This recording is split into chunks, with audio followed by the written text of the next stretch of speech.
So part of what we want to talk about is kind of centering us all around what a watershed is. And this is the area of land that is a bounded hydrological system within which all living things are oh my gosh, I'm going to have a very hard time with this word today, I'm sorry. Inextricably linked by their common water course, and whereas humans settled, simple logic demanded that they become part of a community. So it's just important to think about how we are all connected in all the different ways that we are connected with the different water that we have around us.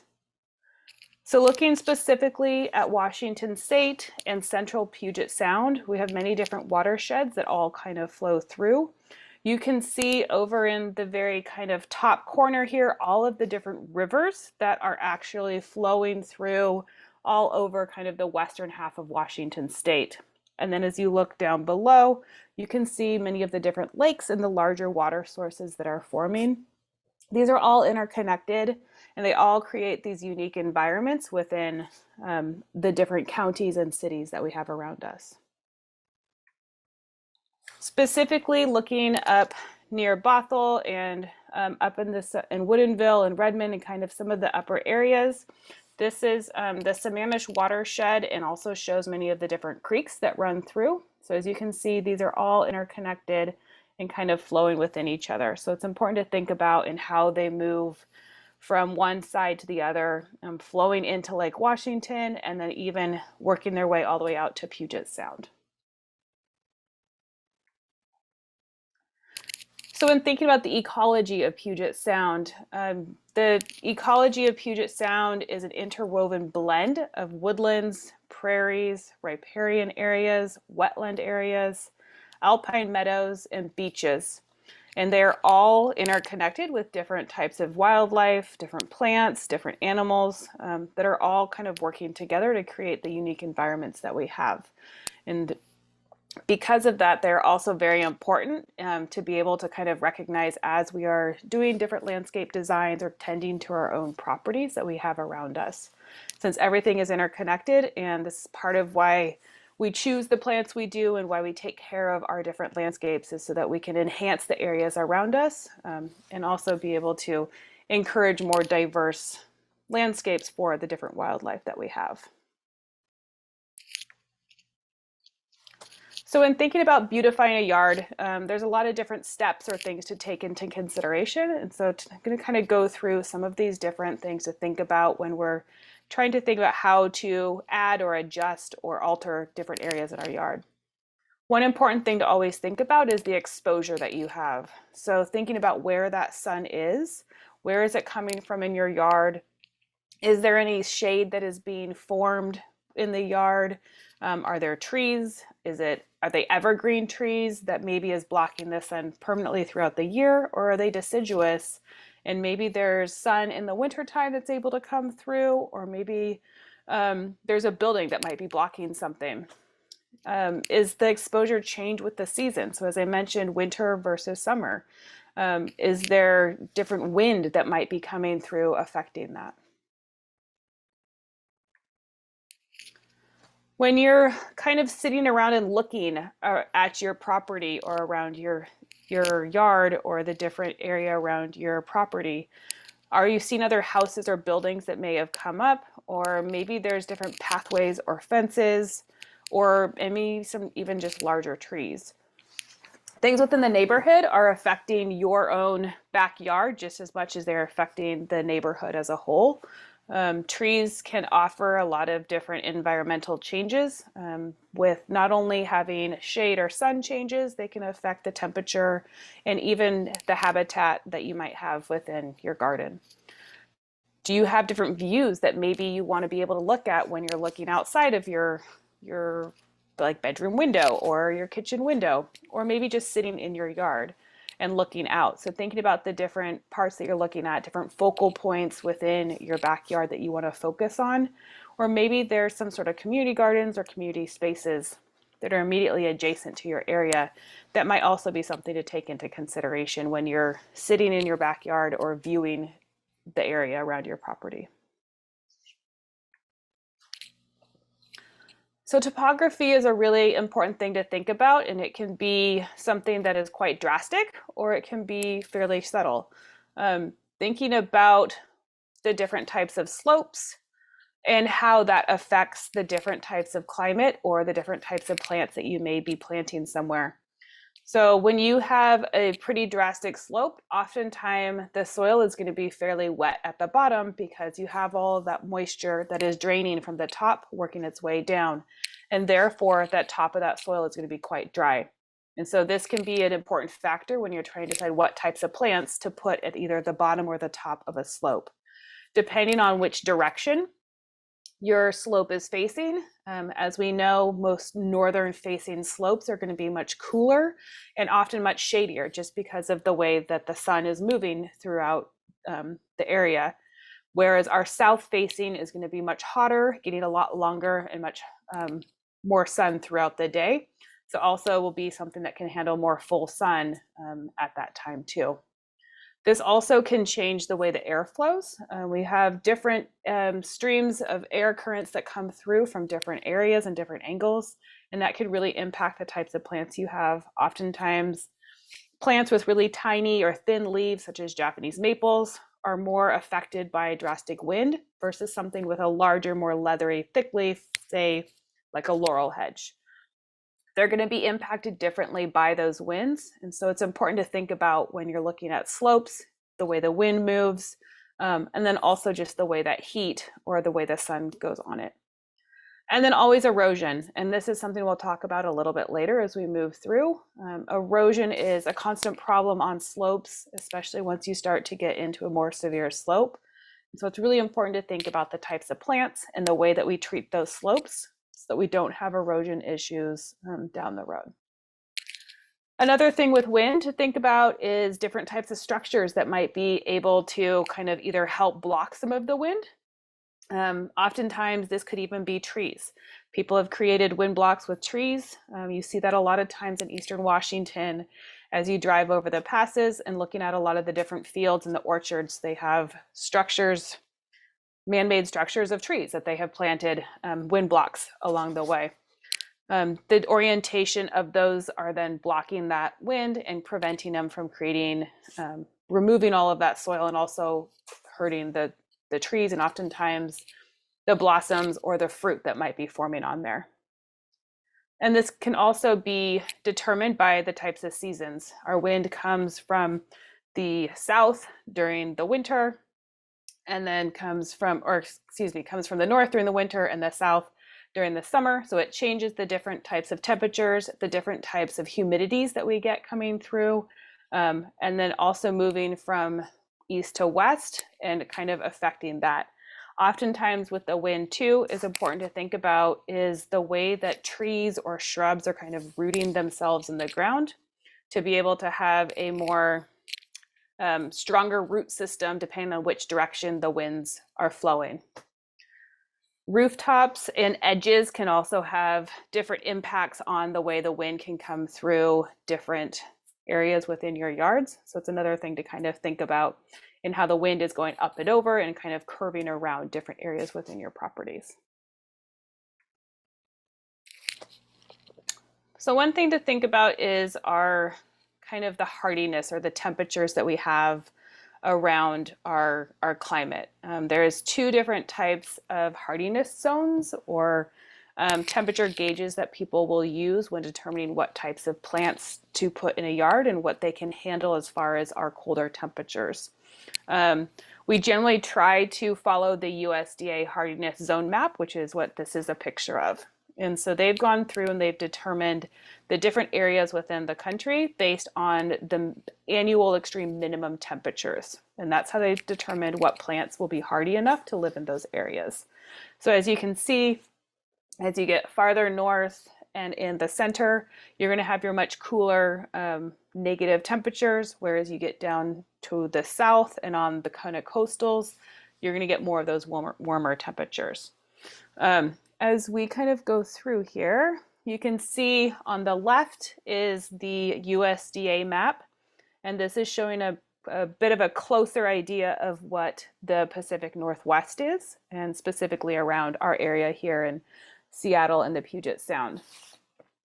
So 8B is kind of what we are considered with USDA's map. I don't know what year this map was made. I know that we are fluctuating just a little bit. It's gotten a little bit warmer over the last couple of years, but I think we are still within the eights. I don't think we have gotten quite up to any nines quite yet.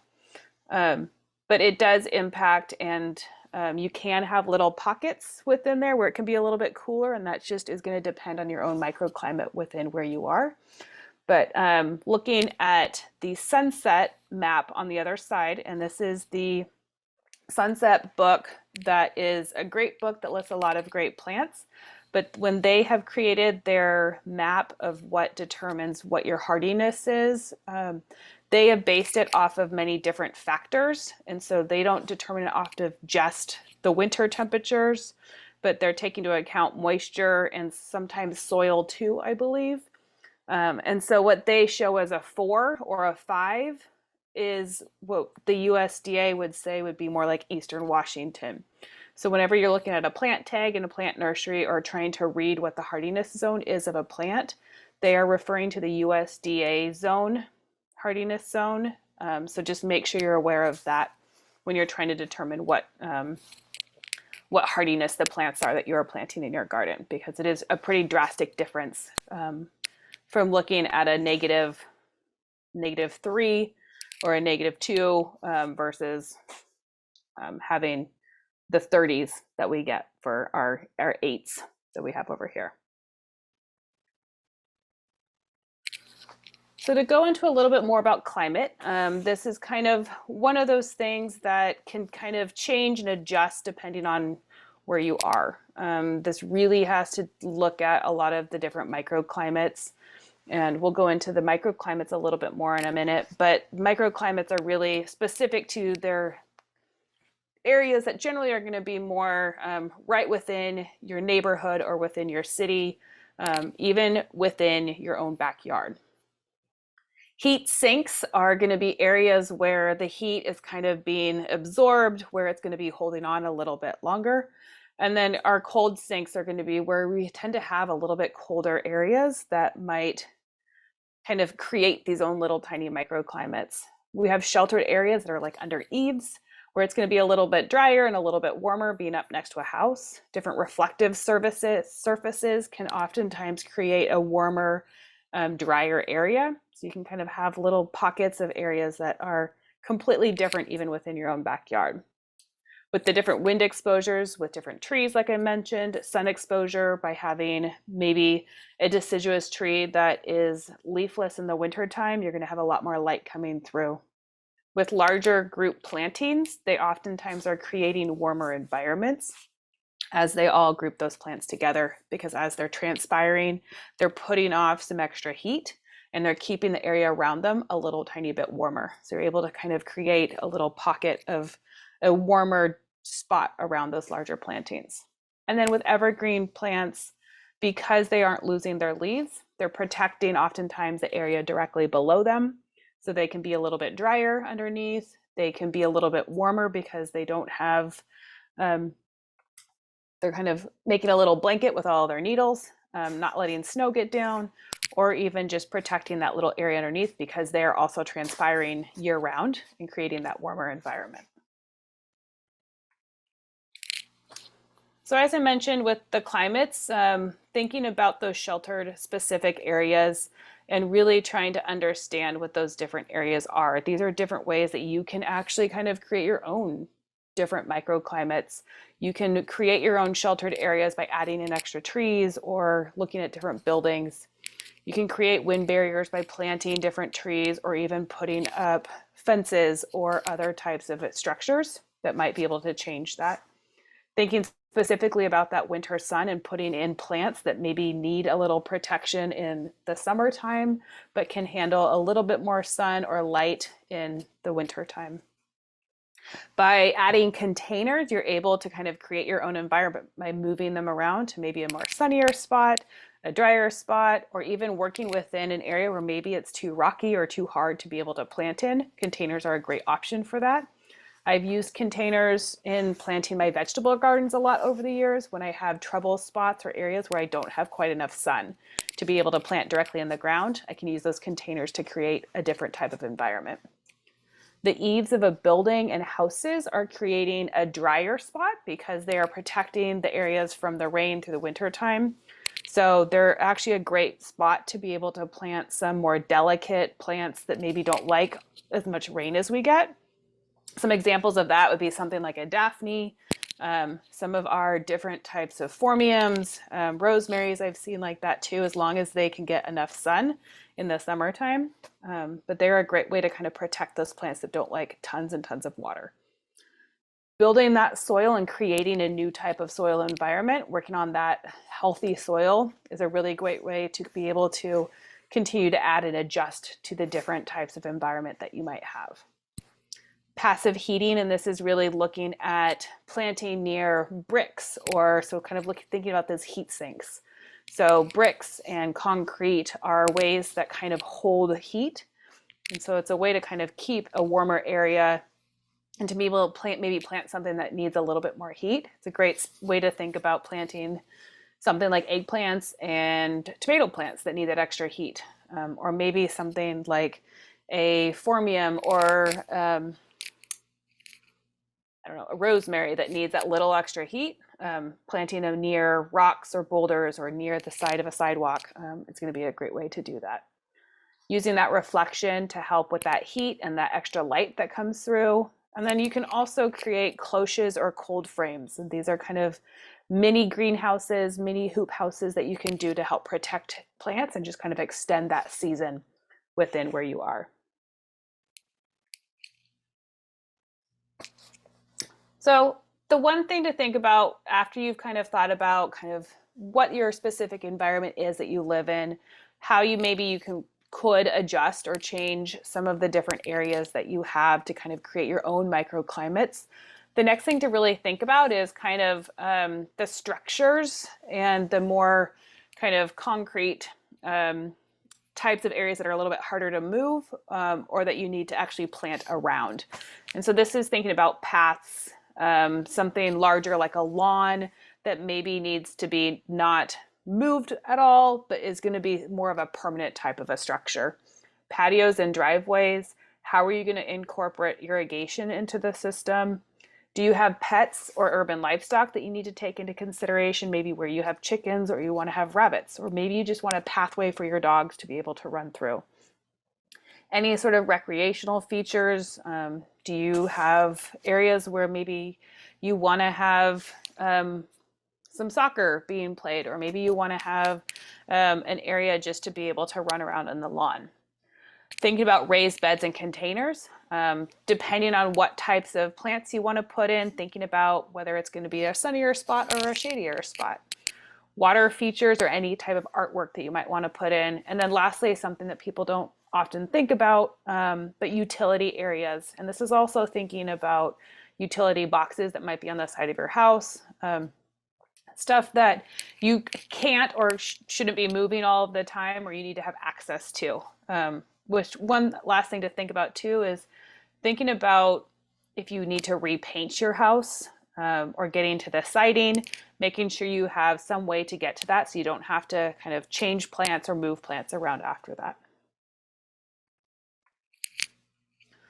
And so this one, it's really helpful to kind of map out your garden and map out your space, thinking about where these different areas are, what the types of environments are.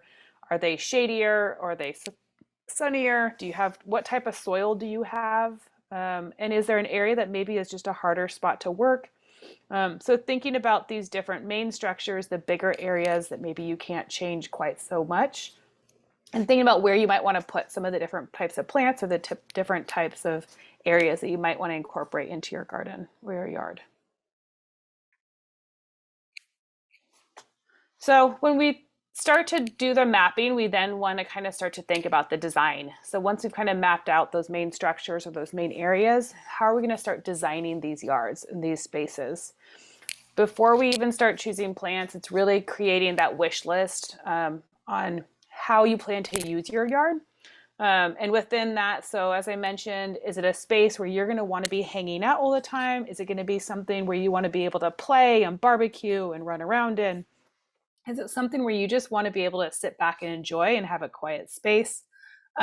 Something to always take into consideration is how much time and money you actually want to spend on your garden. A lot of times people don't realize how expensive and also time consuming a garden can be.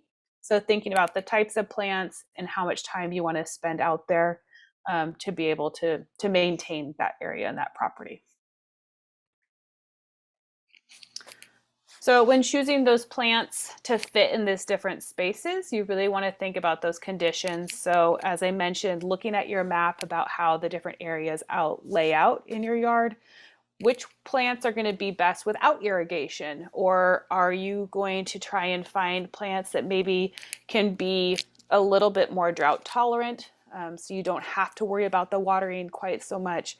Try and think about those different types of ones that may be pest or disease resistant, that are native to the Northwest, and then also always making sure that when they do mature, that they are fitting into the scale of where the garden is being planted or where the plants are being planted. It's very common to have plants planted a little too close because it makes them look and the garden look a little bit more full in the first place. But what happens is as they grow, they get too tight and they kind of start to outcompete with each other. And that's when you start to run into a lot of problems with different pest and disease issues. And you end up having to either remove plants or really start to fight and doing a lot of pruning and a lot of work to try and maintain them. So it's really best to be a little patient and make sure you know how big these plants are going to get and just kind of wait and have them fill in. You're going to have healthier, happier plants, and you're not going to have to fight them quite so much over the time too. I always like to have people consider edible plants when you're doing any of this type of planting. They don't need to be in a separate vegetable garden. You can work them into your landscape. Think about different types of permaculture methods, thinking about incorporating them into the full canopy, your different shrub layers, your perennial layers, and even your ground covers. So think about the diversity within your garden. Edible plants can be very beautiful and can have different ways to add beauty to your garden year round. In this picture here on the top, we have a picture of some filberts and some hazelnuts. And so they actually have really kind of cool types of little foliage that comes through. You will have a lot of squirrels investigating and being part of your garden, but maybe they'll focus on that and stay away from your other plants quite so much. But they have really pretty color and foliage, and it's just kind of a cool plant to have around. You also then are able to harvest some of that food and have it within your own garden. On the bottom, we have chard that is just interplanted within your plants. Think about maybe something like blueberries or currants that you can interwork into your garden. Different things that can also be beautiful in the wintertime. So the blueberries have wonderful foliage that turns a pretty color, and then also sometimes you can have some blueberry plants that have really beautiful red stems. I like to work kale and other things into the garden to be able to create these different textures and different types of environments year round. So then also just thinking about some of these plants are also really good for our native animals and wildlife too. So just thinking about that when you're working them in. One plant that is really great is the artichoke or a cardoon. Their flower is one of the bumblebees' favorite flowers. They love it. And our bumblebees, if you don't know, are one of our really important pollinators for our tomato plants. So they're always a good one to have around if you have a lot of tomatoes growing around in your garden. So when thinking about planting, it's also good to think about planting for energy saving. And so this is kind of looking at different types of plants and how they can help shelter houses from the heat in the summertime, or they can allow light through the dark of winter. So thinking about planting deciduous plants right up on maybe the south side of your house to kind of shade the house and protect it during the summertime, but then allowing those leaves to fall and then being able to have that light coming through. And this also is looking at some of the wind that comes through. So as you can see, as I was mentioning earlier, if you have evergreen trees planted, it helps to move that wind up over the top, which then helps to provide a little bit less of a colder environment. And it also kind of reduces the amount of wind and also snow drifts that might be coming up. We don't necessarily have as much snow that we have to worry about all the time, but we do get some pretty good winds coming through, and we are starting to get more and more warmer weather in the winter or in the summertime. So it's nice to be able to have these as also different options for when you're thinking about what types of plants to plant and how to work them into your landscape. So when thinking about trouble spots, this is always something that I think every single house will run into as they are going through their landscape. This can be anything from a really deep, shady spot that can be really difficult to work into your plants. There are plants for every single one of these spots, or there is ways to adjust the areas to be able to work in some different types of way to add either plants or some other structures that can add to the beauty of your landscape. With the deep shade, that's sometimes a good way to be able to kind of incorporate maybe water features or some different types of containers or other sort of art type of pieces. The other thing that can also be nice with some of that deep shade is there is actually a lot of different flowers that do actually come up, or different types of ferns that can handle that weather. With the steep slopes, there are very specific plants that can help with kind of rooting in and helping to protect the slopes from having any sort of erosion issues, which we'll talk about in a little bit. With different types of poor soils, maybe sometimes that's an area where you need to kind of focus on maybe building the soil a little tiny bit and creating some healthy soil, but also recognizing that there is a lot of plants that live in really extreme environments that can handle some of those areas. So just making sure you're paying attention to what some of those different types of plants are and what types of plants may like some of those rockier or less nutrient rich soils. In really wet soils, this picture is kind of a little not quite right to see for this, because you would not want a tree to be living in a wet environment like that. So with something like this, thinking about how do you amend that soil to be able to work there. I would probably not put a tree in that area, but maybe something like reeds or some sort of rushes that can handle those more really wet type of environments, and kind of rethinking what types of plants you have to fit the environment rather than trying to fully change the environment, because sometimes it's more work to change than it is to adjust to what you already have. Thinking about the dry soils, what types of plants like the really dry type of a soil? Think of a lot of different plants from different kind of desert type of areas, and even some of our Mediterranean types of plants. Dry shade can be difficult, but that's also a very common type of environment that we have under a lot of different evergreen trees. You're going to find different types of ferns and also different types of ground covers that will like those environments. The conifers also have oftentimes a little bit more acidic soil too, so thinking about those different types of plants. And this is when I like to think about the natives landscapes and looking at some of the different native plant lists that are out there to determine what will do right in these areas, since there is natural environments that are mimicking, or that we are trying to mimic in those ways. And then with the windy areas, just making sure you have plants that can handle that extra wind. So as I mentioned earlier, maybe not trying to put something with a really fine leaf, something that has a more structure or harder shaped leaf. Thicker leaf will be able to handle that wind better. And then with the bright light, just something that can handle those really, really hot, bright environments. Oftentimes there's kind of bigger types of leaves, or sometimes some variegated leaves can't handle sun quite as much as some others, depending on what types of plants they are. So depending on what plant you're trying to plant in there, making sure that you have the right variety for the area that you're planting. One thing that I will say is always kind of in our area is looking at our lawns. This is something that I think people often forget about, but a lawn is a sum of individual grass plants. So it's really individual plants that we are putting on here. Grass really likes really well draining soil. It's part of why we end up having a lot of moss issues. They also like the 6 to 8 hours of direct sun, which is another thing that ends up happening is we end up having lawns in shadier areas because of all the bigger trees that we have, which can then cause some problems too. So with the combination of things, making sure that we have really good draining soil, at least 6 to 8 hours of direct sun on those lawns. They like slightly acidic soil, but they don't like it too acidic. And oftentimes in our Pacific Northwest environment, our soils tend to run a little bit more on the acidic side, which can also have issues with our lawns and can also then be another reason why we end up having a lot of extra moss. Also consistent and deep watering. And this is really a great way to make sure that you have those root systems going nice and deep, which is then helping to not have to water quite as often with those lawns. And then with the nutritious soil, adding even just about a half an inch or a quarter inch of compost on top of your lawn once a year is a really great way to help build the soil underneath your lawn.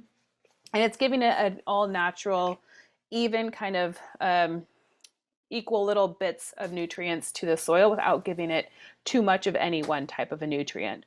I also really recommend getting your soil tested to make sure and see where you're at with this, as it can really be helpful to determine if you do need to add any extra nutrients or if you need to adjust anything that you're currently doing. If a vegetable garden is something that you specifically want to think about, it is something that generally needs to be in another sunny spot. So between both lawns and vegetable gardens, these may be the more sunny spots in your landscape as you're trying to determine how to map out your garden or where to put different types of plants. Vegetable gardens also need fairly healthy soil with really good drainage. And a lot of times that's because the plants that we're putting in there are trying to grow and do everything from within one season. And so they're sucking up tons of nutrients. They need to be able to grow really quickly and really fast. And so it's a really good idea to make sure you're building that soil as much as possible. Most of our vegetables like to be around a 6.3 to a 6.8.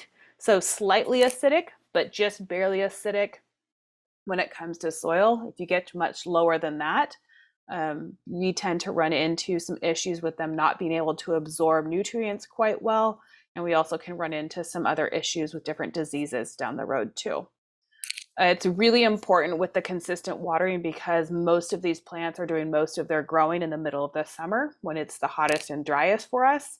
It's really important to do consistent and deep watering because we want those root systems to go as deep down into the soil as possible, which allows us to not have to water as often, whereas the water would just evaporate off the top couple of inches, whereas deep down, those roots are getting nice, lots of moisture and some more consistent temperature down there.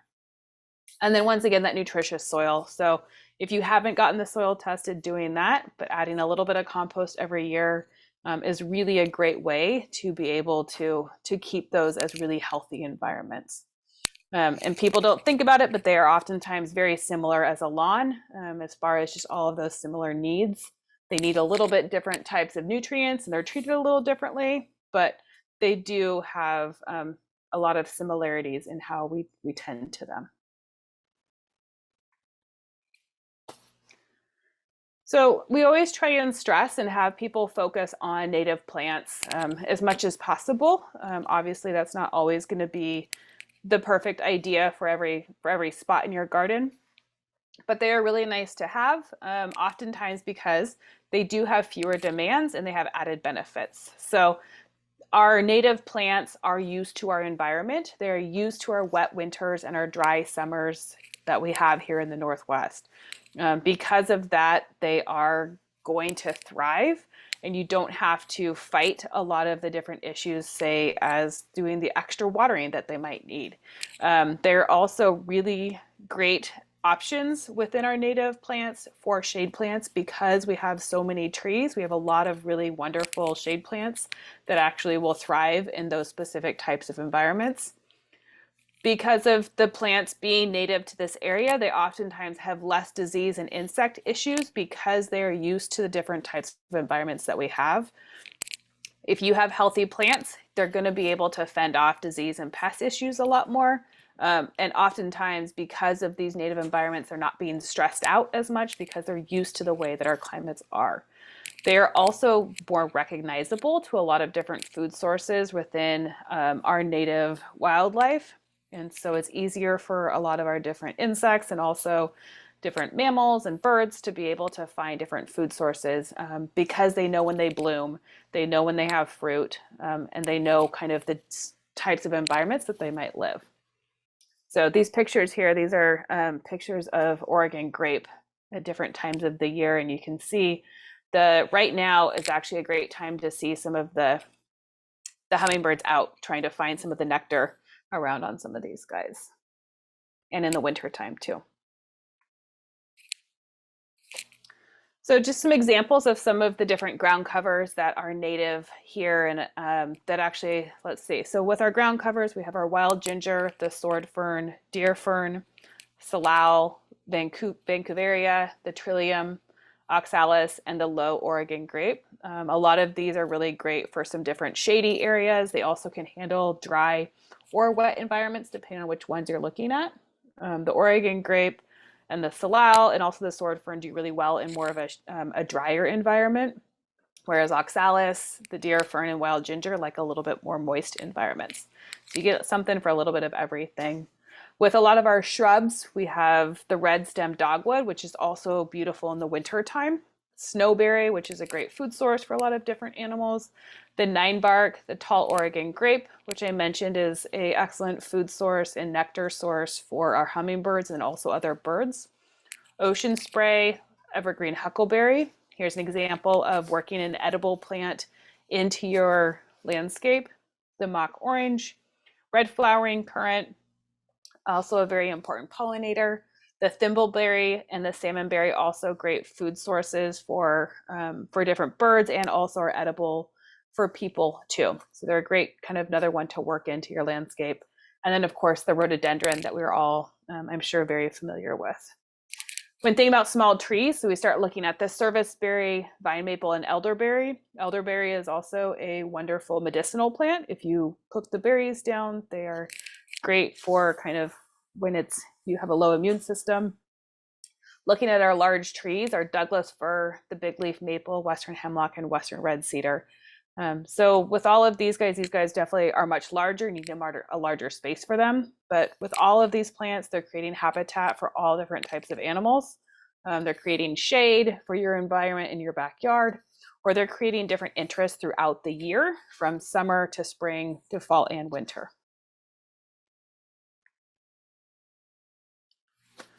So when thinking about choosing the plants, it's also important to think about different ways when we do have our rainy season, how, and especially around, because of where we live with our streams and our wetlands and the different places that we have, the lakes, it's important to think about how we manage all of the extra water that we do get in the summer and the spring and the fall. And so with this, some of the different ways that we can do this is through different stormwater management systems. So these are thinking about either rain gardens or bioswales. And these are ways to kind of absorb some of the extra water that may be flowing off of your roof or off of the sidewalks or your driveways, and helping to slow that water down. It helps to filter out the water so it doesn't run straight out into our lakes and our streams. It helps to filter some of those pollutants out by kind of the way that our soil works is it helps to kind of hold on to some chemicals, it slows it down and it filters it out. And it also then is putting our rainwater back right into the ground where it is meant to go, and it's not putting it out into another area. So we're recharging that groundwater that otherwise would be moved to a completely different watershed or a different area. And then oftentimes too, something that people don't think about, but different rain gardens and bioswales can also be really beautiful in the garden. They are also just a new and a different type of a landscape to add in. So it's just another way to add to your garden as you are planning it out. So we also like to think about creating a garden for all seasons. So this is important, thinking about our winters versus our falls. Thinking about the different types of foliage or the different types of interest, such as the barks. We have the paper bark maple, or we have a white birch. So thinking about the different way that maybe some of the different foliage or the bark or berries or seeds, something might also be of interest in your garden space. So some examples of and thinking about plants for dry shade, since this is such a common issue that people have along in our environment because of how tall of our trees are and how many trees we have. They're really great for rain gardens and for different shrub borders and also enhancing for wildlife. Some of the different natives that I had mentioned earlier, sword fern, salal, ninebark, and Indian plum. Ephemerals are plants that are kind of around in the springtime, and then when it becomes the hotter, drier summer, they actually die back. So they're kind of here and there, which is kind of a nice way to be able to see them kind of poke up in the early spring. Some of our woodland plants, such as epimediums, ferns, violas, primulas, hellebores, and asarums, which is our wild ginger, are also a great one to be able to kind of tuck into some of those more woodland and kind of drier shade shrubby areas. And then thinking about spring blooming of bulbs, these are a great way to kind of tuck in some plants for kind of a little bit of color early in the spring when maybe you have not the leaves fully out yet and it's still a little bit shaded, but not the full-on sun coming through. For some of our full sun areas, but also can handle those drier summers, because our plants are able to and are used to being able to handle that drier summertime. They're great ones to think about. The Oregon grape is a great one that can handle a lot of different environments. So it's a great one to have out there. A lot of different sedums and also herbs. So thinking about a lot of our different Mediterranean herbs, such as sage, rosemary, marjoram, thyme. These are all really great hot, dry types of herbs that do really well. Lavender is another great option. A lot of the ornamental grasses like these types of environments. From thinking about plants from New Zealand, we have the euphorbia that you can see here in the top picture on the right, and then also hebes and phormiums. And these are just some other different types of plants that do well in those really dry summers.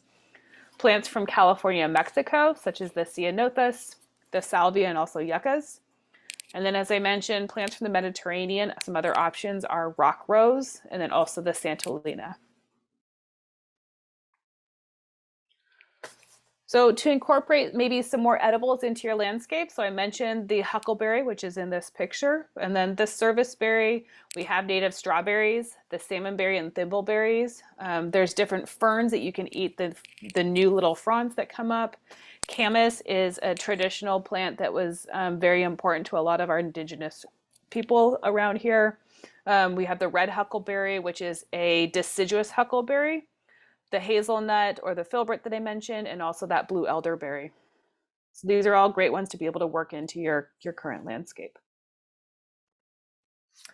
So it's important to always think about thinking about gardening for pest and disease control. And so as we mentioned, some different types of natives are really good for trying to look at things that are better in those types of environments for helping to reduce, or maybe that are a little bit more resistant to different pests and diseases. There's also a lot of different varieties that people have bred over the years that can be more resistant.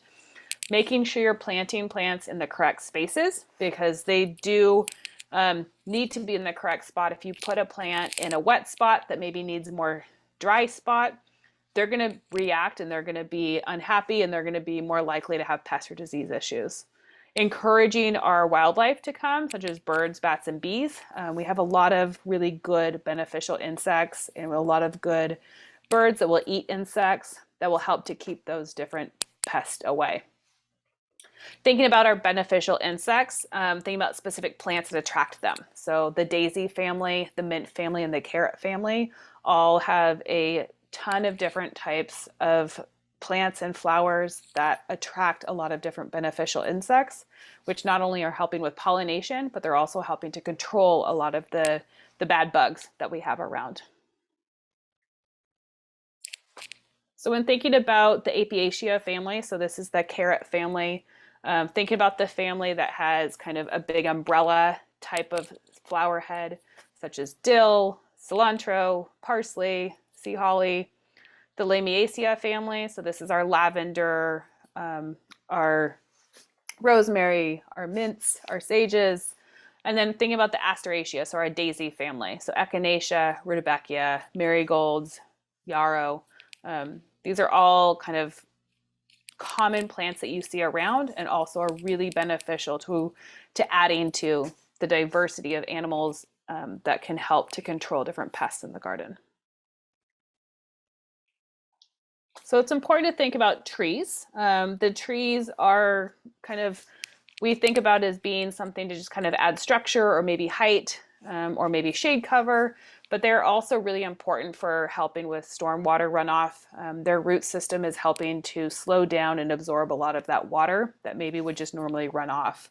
They provide shelter and food for a lot of different wildlife throughout the year. It's really important for nesting sites and also different hiding spots for different bugs and different food sources, from berries to pollen for insects in the springtime. Because of their leaves, they're helping to clean the air and also cool the environment. In a lot of areas where you have a greater number of trees, you have a significantly less temperature in those urban environments that have more trees than if you have less trees and a lot more pavement or concrete around.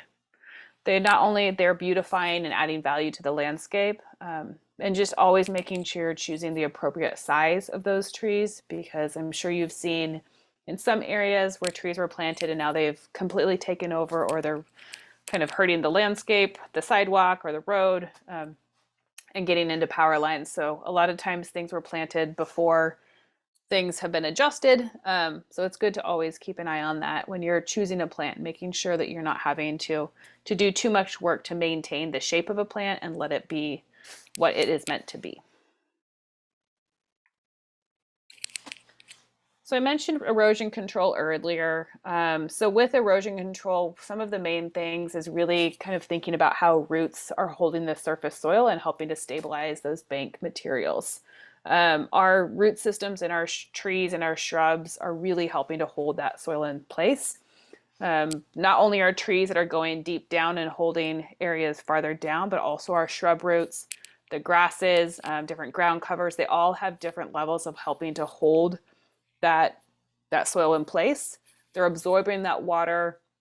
They're also slowing down the amount of droplets that might be coming down from the rain by having it kind of bounce off and absorb into the leaves or the bits of the grass, rather than just hitting in one space on the soil. They're also helping to remove any water from soil that might transpire into the air. So as I mentioned, when you have bare soil, say the vegetable garden, you want your roots to go deep down. When you have more foliage, it's helping to actually stop some of that transpiration and evaporation, because those leaves and the roots are helping to hold all that in the same place. So specifically looking at stream sides and erosion control. And so these are plants that do much better in our along those more wet areas, and also areas where maybe there might be a little slight slopes. These plants are also contributing to the shading of along the stream sides. They're creating habitat for many different types of animals along there too. So think about some of our evergreen trees, the western red cedar and the Douglas fir. A lot of our deciduous trees, such as bigleaf maple, the cottonwoods, willows, paper birch, and Sitka alder. Some of these are definitely going to be more in a wetter, closer to the actual stream versus up on top. Something like a Douglas fir would probably be higher up on a stream at the top of a slope, whereas something like a birch and a willow and an alder are going to be closer down towards the actual shore. Something like deciduous shrubs, ocean spray, dogwoods, elderberry, bitter cherry, and vine maples. Dogwoods can handle a little bit more of that water than something else like an ocean spray. So thinking about that as you're planting, these all have deep and wide types of root systems, which is why they're helping with that stream side erosion. Some plants for different types of shorelines. And this is kind of thinking about stuff that maybe can handle a little bit more of the salt or a little bit more extreme environments. One of the things that sticks out to me the most that we see and that we're not seeing as much, we're having problems with, is the madrone in the evergreen trees. A lot of these you will see in both environments, but the madrone is one that you see very specifically along coastal sides or on a little bit on the top slope of a kind of a southern facing area. These are having more impacts from our pollution and also the change in the environment. So just important to think about that all these are having effects and differences in how everything is changing. So trying to plant any of these guys to have them around. And then also just thinking about the different types of environments that we have in our spaces. So the deciduous trees are great with the big leaf maple, the willow, and the cascara. The deciduous shrubs, as I mentioned already, ocean sprays are a very universal type of a plant, along with the vine maple and the surface berry. And then along with the madrone and our evergreen trees, the shore pines, grand firs, Douglas firs, these are all great plants to be able to have along those shorelines. And then some of our evergreen shrubs, the salal and the Oregon grape have great, their root systems kind of can go out. They're kind of a little bit more shrub-like and will kind of start to make a thicket almost in a way over time, which is part of why they're so great for those shorelines. And then our evergreen huckleberry, which is a wonderful plant to have around. So when we're thinking about kind of trying to give plants a good start, it's always important to think about healthy soil, planting right, and then mulching and watering wisely. I'm going to go into a little bit more about all of these. So it's important to think about getting to know your soil. And so this is really, I mentioned soil testing as a really great way to dive in to understand some of the different nutrients. But it's also important to think about when it's the most wet. So do you have a seasonally wet area where maybe it might be more compact? Is there an area that maybe is a little bit more sandy or a little bit more rocky and is more consistently dry and a little bit harder to plant in? Thinking about the pH of the soil, and this is where the soil tests really come in handy. As I mentioned, in our type of environment, we generally have a little bit more of an acidic type of soil. And then thinking about that clay, sand, or rock. Clay can be really great because it can hold a lot of moisture and a lot of nutrients, but it can also make it really hard to work with because it can oftentimes be more compact and it can be either really wet in the wintertime or really dry in the summertime. So it's nice to have that balance, to have a little bit more organic matter to help break that up. The compaction can be really difficult.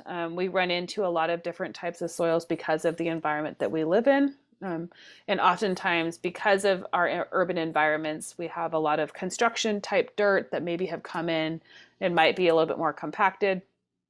And so really trying to build that soil is going to be really important for that. And then soil safety is just thinking about some of the different areas that we live, unfortunately, had some contamination over the years due to different types of factories or just from different, maybe potentially lead paint on a house or their old transfer sites or something like that. So just thinking about those types of environments. You can always get the soil tested, but there's always ways to be able to adjust and work around those environments too. Healthy soil is really the backbone, and I like to think of it as kind of the immune system for our plants. If we don't have healthy soil, our plants are always going to be suffering. So it's really important to think about starting with that healthy soil because it really helps to reduce the amount of chemical fertilizers and pesticides that are needed or even used, because the plants are able to absorb what they need from that soil if you start to build it from a good base. It helps to reduce irrigation needs by having good organic matter. It holds moisture longer, which allows you to not have to irrigate quite as often. And then, as I mentioned earlier, it filters out those urban pollutants and it helps to sequester that storm water so that it's not running down the streets and just overflowing our systems. And then it also is always storing carbon from the atmosphere, which is really important to help mitigate the climate change issues. So when thinking about soil, to be able to kind of dive in a little bit more and understand what type of soil you might have, we have our mineral or inorganic matter parts, and these are the different particles that are the different sizes that make up our soil. So our silt is kind of the finest material that we have. Our clay is the second finest, and then our sand is going to be the larger particles that we have.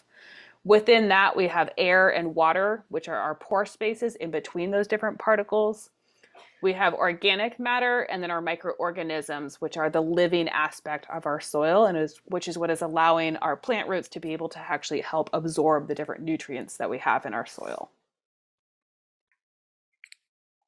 So with the soil tests, there are lots of different ways that you can do it, lots of different types that are out there. We really recommend getting an actual lab test done because they are able to give you a better quality, more accurate analysis of what is going on in your soil. I recommend everybody to get one done if possible because they give you a baseline of kind of where you're starting from rather than trying to guess what your soil needs. They give you that really kind of more concrete idea. It gives you oftentimes your macro and some of your micronutrients, your pH, your soil organic percentage, your cation exchange capacity, which is really important to be able to look at as a whole picture. Just trying to understand just one part of it, they really are all overlapping and they're all utilizing each other to be able to work together. You can figure out if you have potential toxic issues by doing extra soil tests, and they will always send you analysis and kind of guidelines on how to fix or adjust your soil. It can be very confusing. So you can also always send it to the garden hotline and we can help to try and interpret some of those results for you. So when we're trying to adjust our soil or build our healthy soil, compost is a really great way to add an amendment to your soil.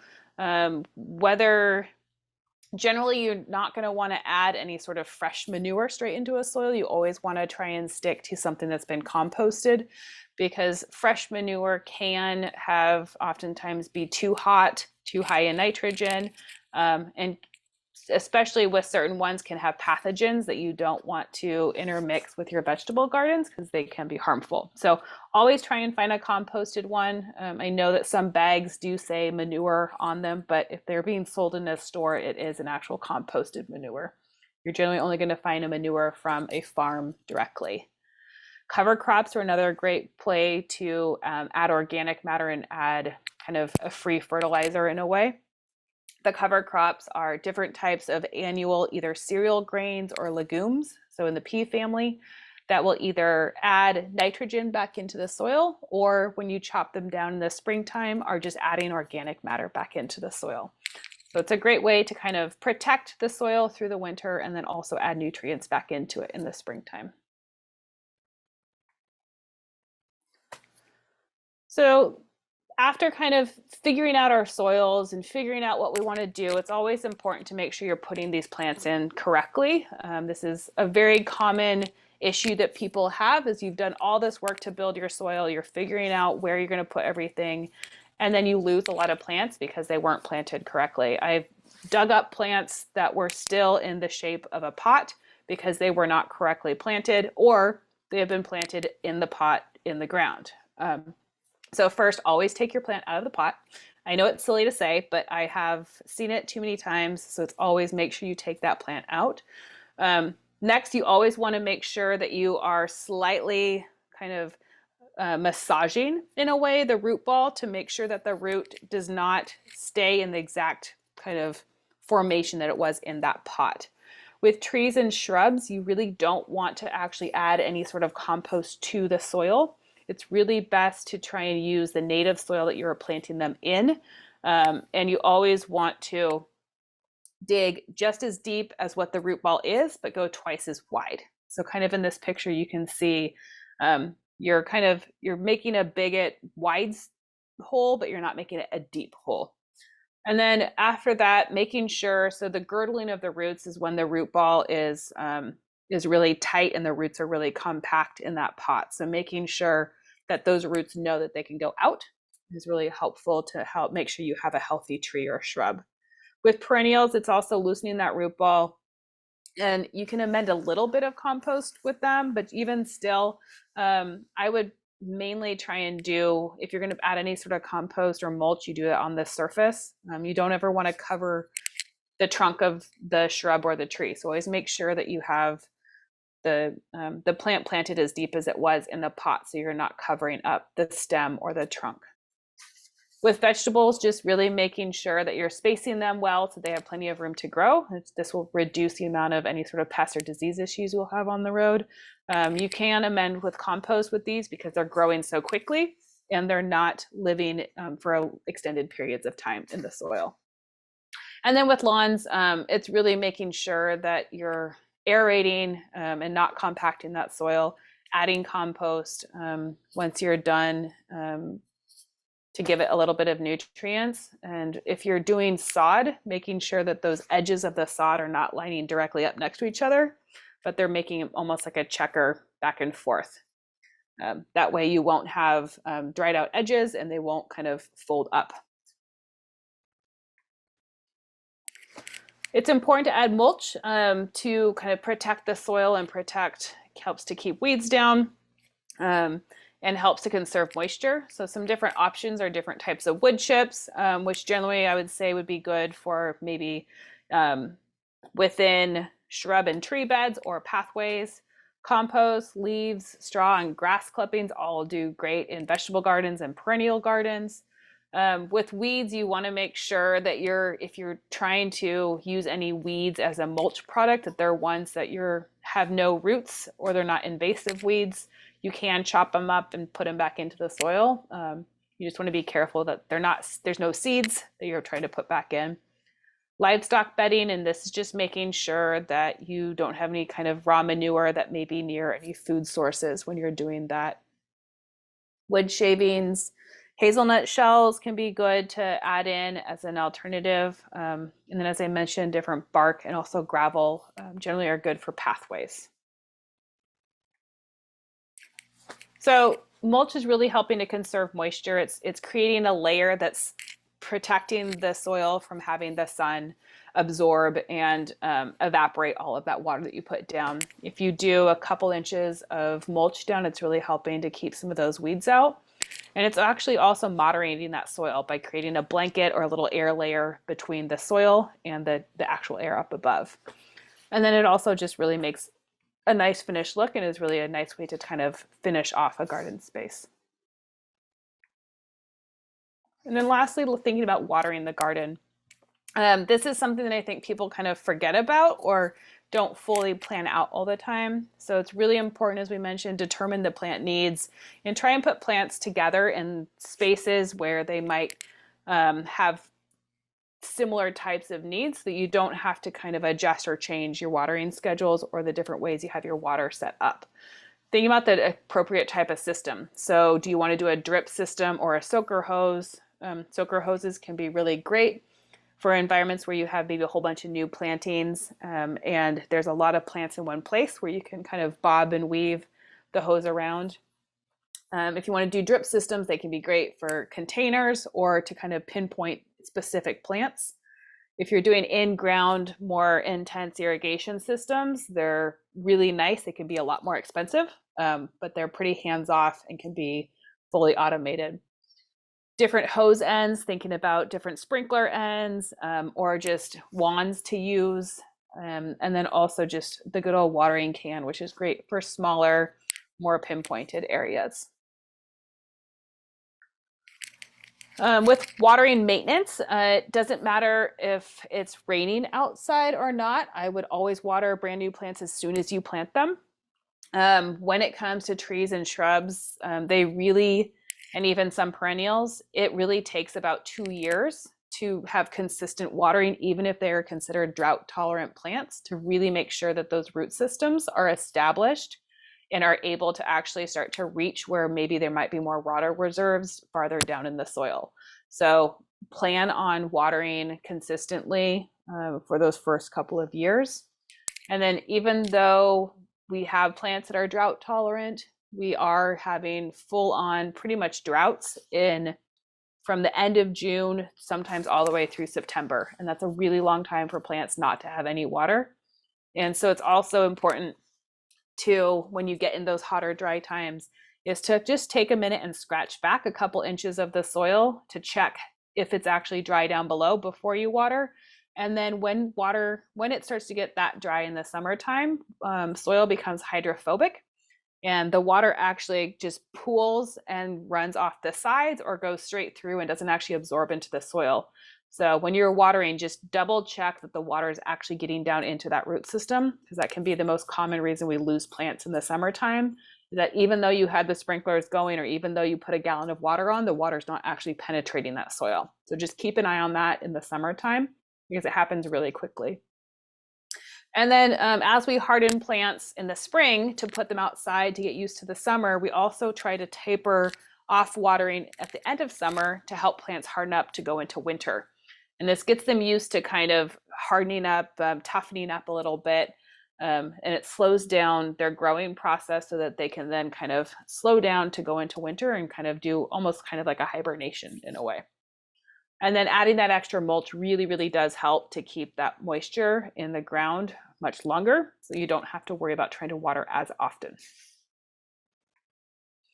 And with that, it's a lot of information, so thank you. If you have any questions, please do call the garden hotline. We are open and answering phones Monday through Saturday, 9 to 5. And we also can email us any questions. You can send us pictures to help@gardenhotline.org. Thank you so much, Selena. That was a ton of information that you covered. I'm sorry. I know we had to move through it quickly. We will post the slides from tonight on the same resource page that I emailed out to the participants. I should have that done by Friday, but I will email everyone as soon as that is done. So now that we are finished with the presentation, we're ready to move into the Q&A session. It's scheduled to go until 8:30. If you haven't already had a chance, go ahead and type your questions in the chat box, and we'll ask you to unmute if we have a question about your question. So if time runs out and we can't get to everything, then you see the garden hotline resource information on your screen right there. So while we're doing this, I wanted to ask one thing, because we're going to launch a few more poll questions.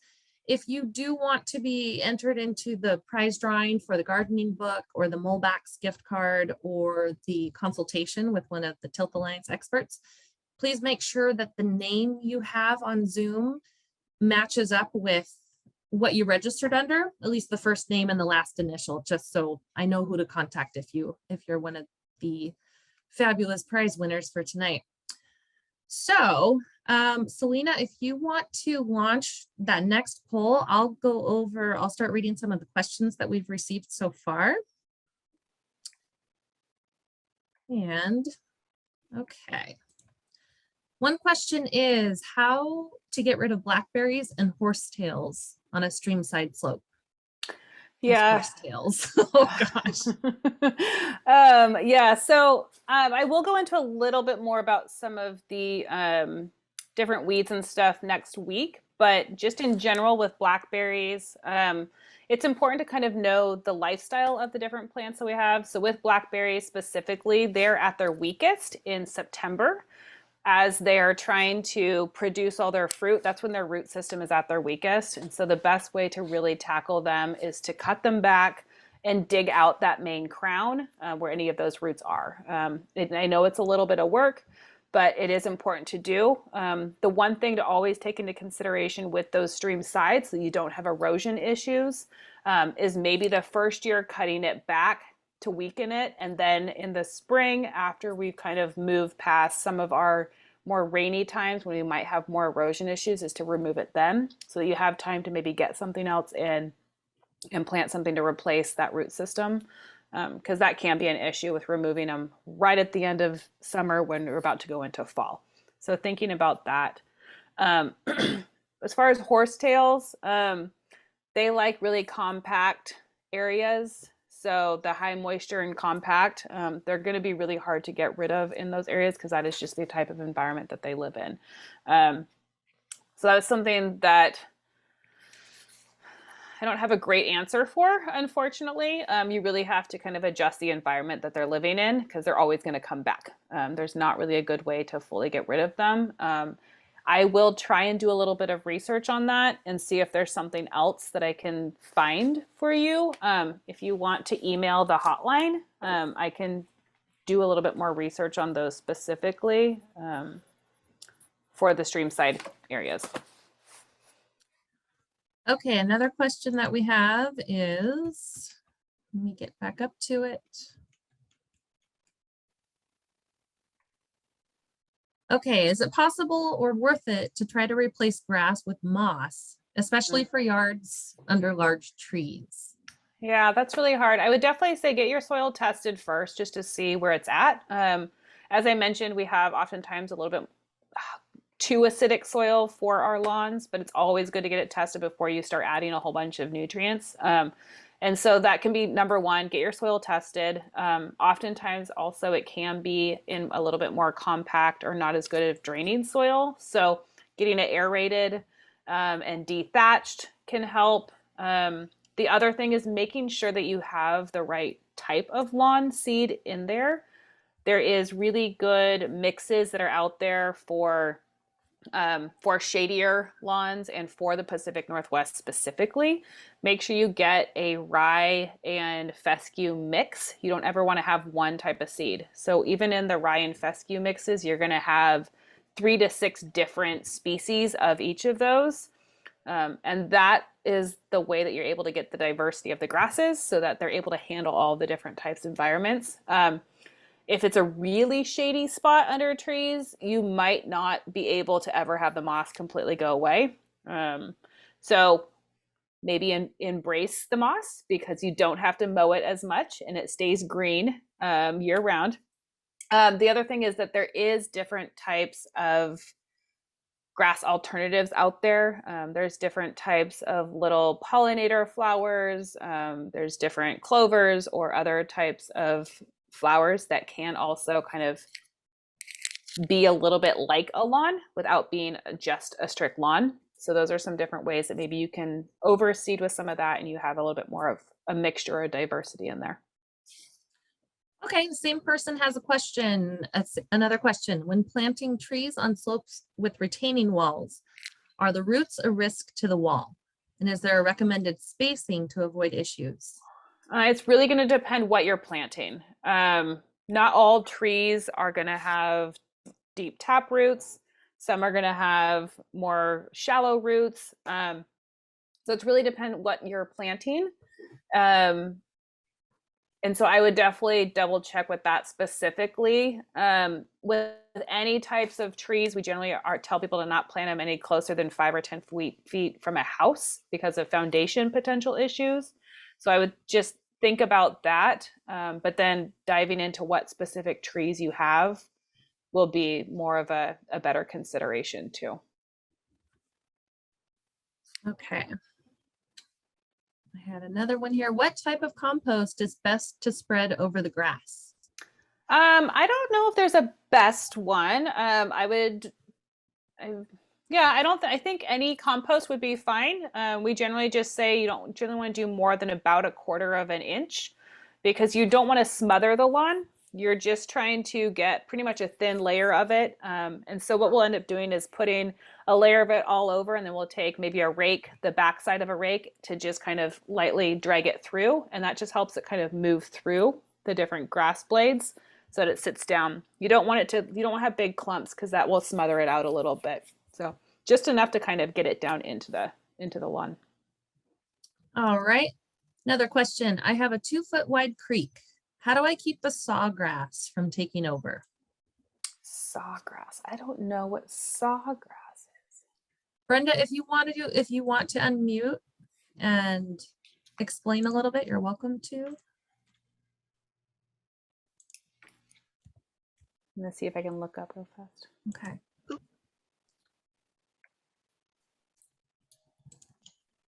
Okay, can you hear me? Yes. Yes. Okay, it's sawgrass. If you try to like pull it out with your hand, it cuts your hands up. It's a really stiff grass. Yes, I'm seeing this. So it looks like it's a type of a sedge. I'm gonna have to do some research on that one to see what be the best way to keep that one out. I'm not as familiar with that one. Okay.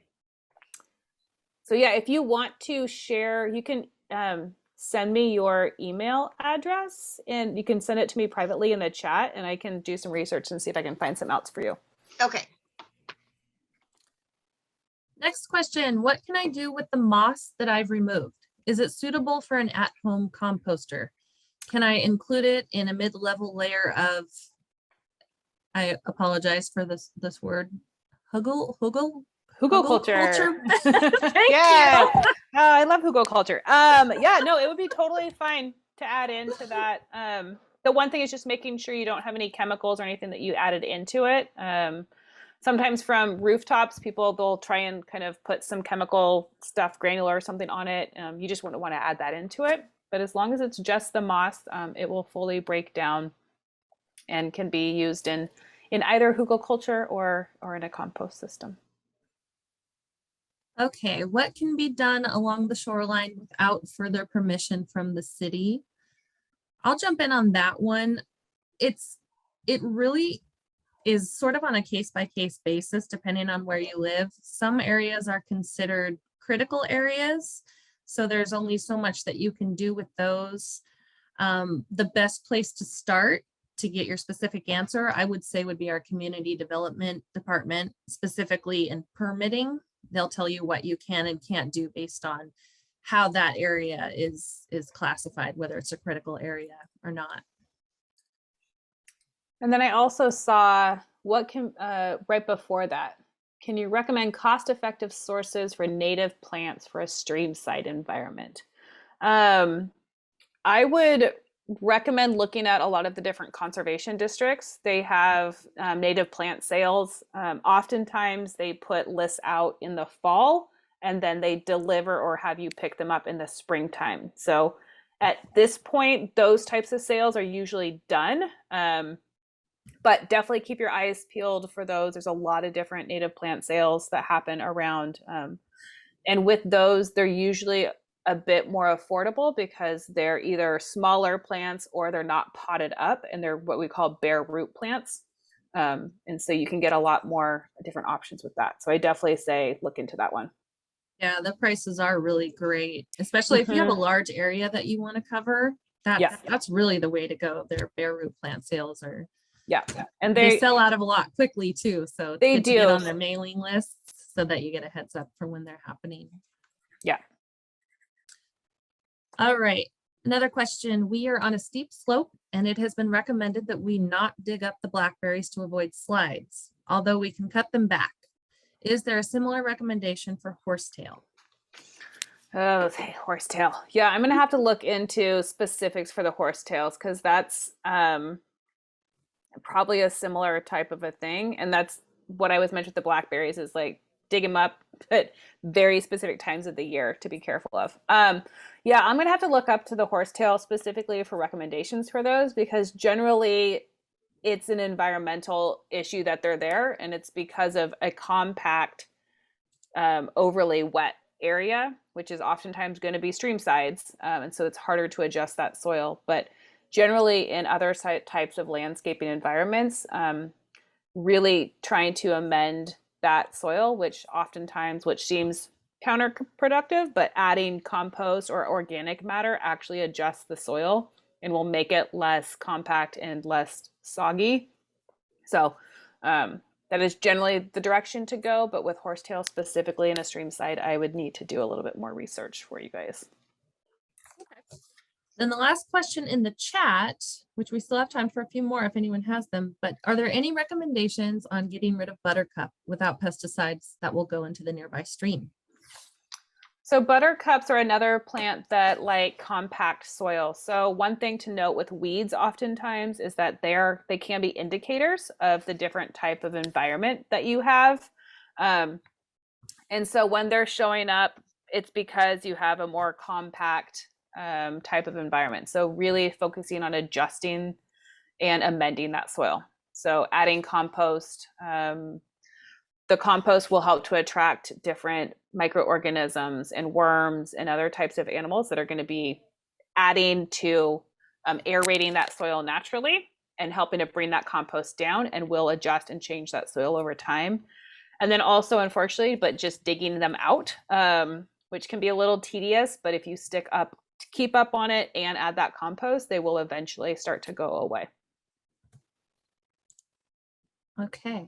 And one more question. In a condition where erosion is a current concern, how do I go about amending the soil without disturbing the soil and causing more erosion in the short term?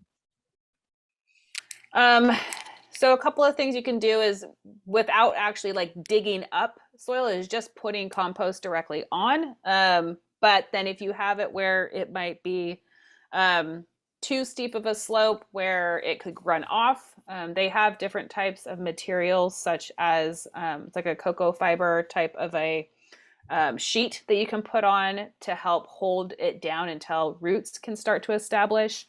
So looking at trying to get some smaller shrubs or some quicker growing plants to put in and help with that too is another way to be able to help to hold that hillside in place. So it's really about reestablishing the right types of root systems, and adding that compost at the same time to help amend that soil.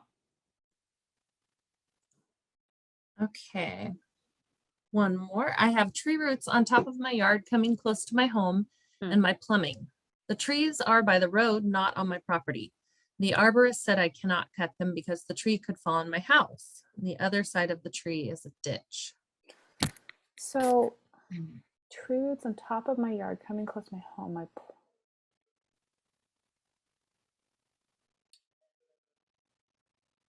So Brenda, are you concerned about the tree roots and how they might affect your plumbing? Yeah, I would be concerned too. So I'm curious. There's the street, and then there's one of those drainage ditches. So these big trees are like 75 feet tall, and they are right on the edge of the stream. So I guess the roots are just staying on top of my lawn, but they're getting close to my plumbing. But I guess they're the city's trees and not mine, so I don't know what to do. Trying to think. Generally with those, you can report to have somebody come out and assess it. Just trying to think, like, because I don't know county rules up there specifically. I can try and look a little bit more into that and include that in my email to you. Okay. But that's going to be, at least in Seattle, like that's I'm in Bothell, so yeah. so maybe call the City of Bothell and have someone come out. Yeah, I mean, because if it's a drainage ditch, they're supposed to, I mean, at least in Seattle, and I don't know with Bothell specifically, but at least in Seattle, they have to maintain the drainage ditches. And in Seattle, and I don't know if this is the same in Bothell, but the Seattle Department of Transportation is responsible for some of the property that has trees on them, like in the areas, the parking strips, or you have parks that might be responsible, or city lights. So it's depending on what that property is who's going to be responsible for it. So yeah, I can try and do a quick little hunt for you. I'm just not as familiar with Bothell's information about that. Okay. Brenda, I'm going to put something in the chat. This is a link to Bothell's, it's called a customer action request. Okay. And so you can submit that online, and then they'll follow up with you with the appropriate department, whether it's going to be someone from Public Works that comes out to look at it, or it could possibly be someone from community development. Yeah, and that might be better than me hunting around. I might find something you might find something faster that way.